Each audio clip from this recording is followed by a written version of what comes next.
welcome back to our conversation on the Gen Z in the marketplace. We are at Otana TV. My name is Eunice Njeri. This is Hustles Zetu. So Mary, we were on the Kababa generation, the fire babies, on the negative effect in the workplace today. Yes. One thing about this Kababa generation, they are very, very, very lazy. Very, very, very lazy. They're the couch potato babies, you know. Yes, wala akiosha kikombe moja anataka tu Panadol and it's just a cup ameosha. You know, they are that lazy.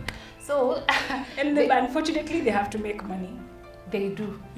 So, growing up has to come, you know, from they have to transition from a kababa into a man or from a kamama into a mother someday. So I'm even looking forward to seeing their babies. How will their babies be like, you know? How will they be parents? Yes. Yeah, true. Another thing, another shortcoming about this generation is they want to wear casual. Hata kwa ofisi wanataka tu they be casually dressed. I had an issue here at Otana TV where unaingia Monday, mtu amekuja na ragged, and it's on Monday, ragged all the way from waist all the way to magoti, ragged and t-shirts and sneakers, and it's on a Monday. At least hata kama utaki kuvaa, tuseme uvae suti, just to be presentable, be at least official. Yes, ragged is actually a subtle thingy, you know. A weekend thing. You don't bring that kwa office on a Monday. Another thing is that wengi wanataka, they want to work remotely from home because according to them they can do anything behind a desk, behind a screen wanaweza fanya. They can be watching their favorite series and working. That is the kind of freedom they want. Yes, that's the kind of freedom they want. Okay. Alafu wana uvumilivu.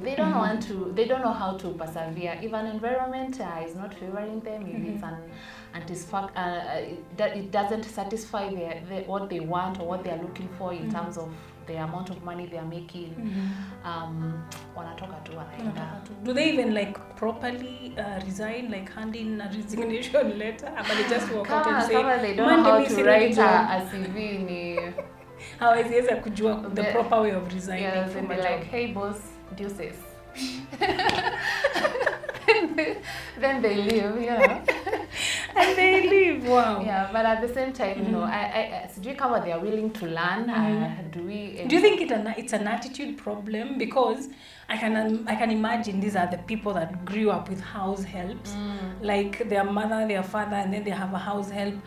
Hata kupolish kiatu, like they would hawajui kufanya hivyo. So do you think it's that attitude of like everything is done for me at home and maybe most likely still being done at home, and so that attitude is what they bring into probably it could be because they say the way we are brought up, it affects how we lead our lives as adults. True. So that could be one of the factors that is contributing to their attitude towards work. So nasema nyumbani hata mama niambiangi sasa wewe kwa kazi mbona unaniambia kama nani, unaona. You see, but you see with that kind of attitude they can't even grow professionally. They can't. It can be challenging to work with them. Kama hawaelewi. Okay. Yes. So what do you think an employer should do, like, because now these are the people looking for jobs. How should an employer prepare himself or herself for this Gen Z to come in, fit in? Is it a culture, corporate culture? How do you think they should be inducted into a market, into a workplace, into a job, and then? What I see happening most of the time right now, the employers also wananyenyekea. Now it's us compromising, you know, because you have to bend a bit. We need them. The industry has evolved. Yeah. Right now, businesses are relying on social media. Very, very true. In social media, each generation is tech savvy. They know how to maneuver around. I actually saw that in the research, and I was doing some research on this topic, that Gen Z is the most educated generation. In the type of whatever workforce that we have today, it is the most educated. And they know how to run all these social media pages. They know how to seek for likes and followers, and like, let me just ask you, the turntables around. How do you struggle raising, growing a page? I'm telling you, I have my business page, I have this Hustles Zetu page, I have my own personal page, and I would want to build a brand. But running those three on all the media platforms that I'm at, that is actually work. In fact, I would be interested to work with a kababa or a fire baby somewhere and niwapatie kazi, you come run this because it's too much for me. Because you see, for them, they just know how to maneuver around it, and as a fungua page leo, then tomorrow it's already at 20k followers, and you wonder how are they doing it, because most of their time they've invested their time on phones, on these gadgets, and they've grown up. This has been their like a library. You know, like they would go soma huko with the normal books. Now this is what they've been we using. grew with newspapers, out our gazeti in a soma.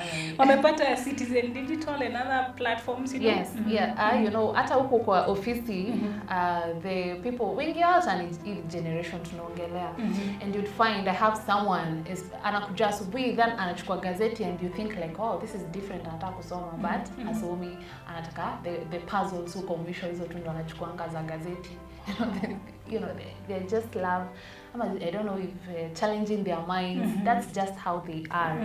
It's a very creative. Actually, I had somebody say, a very respected man of God in this country, and I think he was answering a question concerning this generation, and he said how this generation is going to be able to stay relevant is through a creative mind. So that is where we are with this generation, in the workplace, in the workforce, in the marketplace, even in the building of our hustles and our biashara. So I know that is quite an impact, and they're here to stay, and this is the way forward. Yes, now because they're here to stay, we just have to compromise. Because hizi biashara bila social media ina raise some questions. Then people nowadays are vetting the authenticity of a business by the number of followers it has on social media. Unaweza kuta you have a business, then they be like, I know, because that as we advertise, we are looking for clients to advertise with us. The first thing watakuuliza, how many followers do you have on your social media?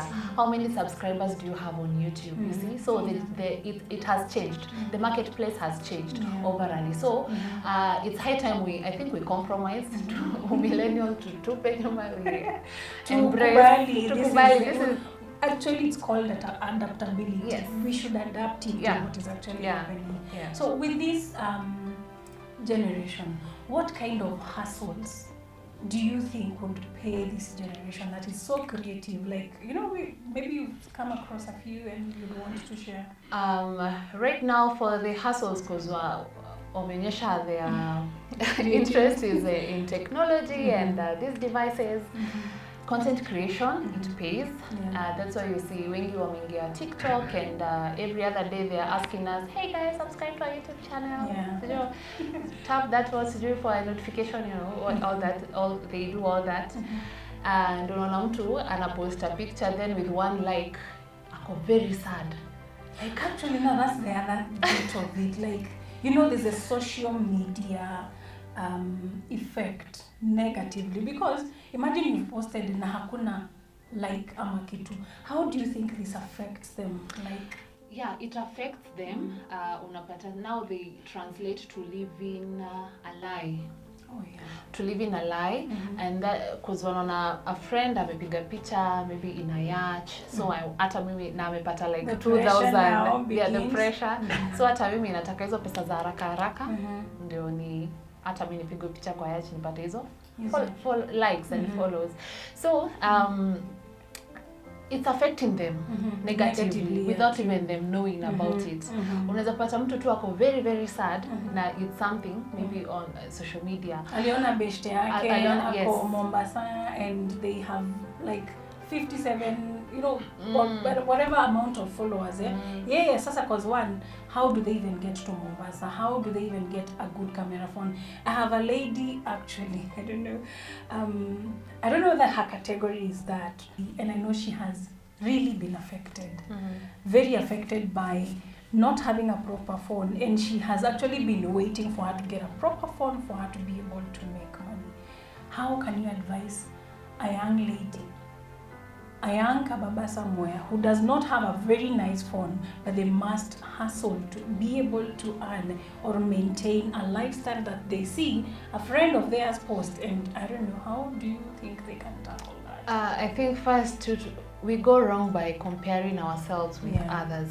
You true. See that kafona konayo, maybe it's not that off. Yeah, true. I don't think saizi kwa market kuna that phone and unaweza sema it's off kabisa. Maybe not unless you're using the Kabaton one, then for that it would be another case. Yeah, true. So let her stop comparing her content with other people, you know. Actually, hers is not even like comparing. She has stopped, like her life is on hold because she does not have a phone, which is a relatively expensive phone. And I was like, so why would you spend this amount of money on a phone? For what reason? Yeah. You know this this generation, I don't know what's it with them with expensive gadgets and has whatever she has in mind is an expensive gadget. Yes, yes. And for them you know, an expensive gadget maybe wanatafuta, you know, a good camera so maybe anaweza try working with other people for now before she gets her a good phone. I believe kuna this generation pia wanajituma because wanapenda picha sana. Ni kweli. Wengi wameinvest in cameras. Anaweza maybe talk with someone with a camera. They can start doing their things because at the end of the day si inalipa. They'll both benefit. Then hivyo tu pole pole she'll be able to. Ama kama ni kababa anaweza ambia tu. Maybe this is what actually is driving the sponsor. Yeah, true. The other bit of it. Yes. The pressure from, you know, we have to take photos and selfies in Mombasa, you know, in Zanzibari. So this is maybe what is fueling the sponsor generation. I agree. Because now these sponsors wamekuja kubeba this young generation. I don't know what's it with old age now. Young generation, but they're falling into that trap because of money. You see this generation, remember tulisema, they are lazy na wanataka pesa za haraka and we know si tumekuwa kwa hii industry for a while, keeping up with the TikTok generation. So you know, si tumekuwa kwa industry for it has taken a while, you know. So for them wanajua sponsor atanipea pesa haraka. Kweli.